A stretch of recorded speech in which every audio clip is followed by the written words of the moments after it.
Comme annoncé en titre, derrière leurs écrans de téléphone ou d'ordinateur, ils se croyaient dans un monde sans règles. Eh bien, ils ont été appréhendés par la brigade de lutte contre la cybercriminalité.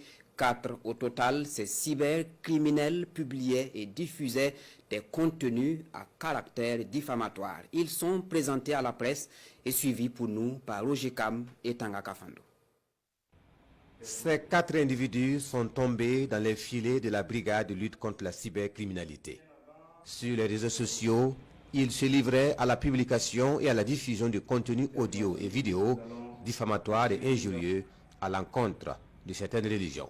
En effet, SY, qui est un employé de commerce âgé de 34 ans, est connu pour aborder des sujets liés à la tradition, a récemment tenu, lors d'un live sur le réseau social TikTok, des propos diffamatoires et injurieux envers plusieurs confessions religieuses et leurs prophètes.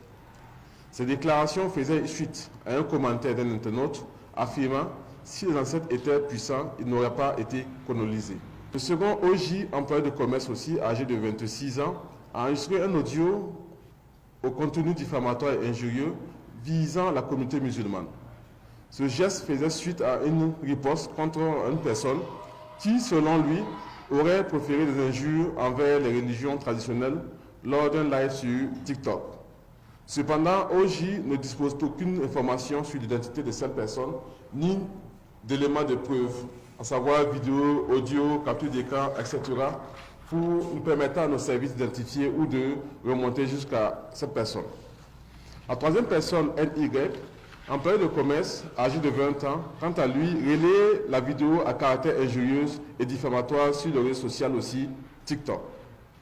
Quant à la dernière personne, DY, mécanicien, automobile âgé de 34 ans, il est administrateur de plusieurs groupes WhatsApp et ses vidéos et audios ont été publiés sans qu'il exerce un rôle de régulation ou de modération.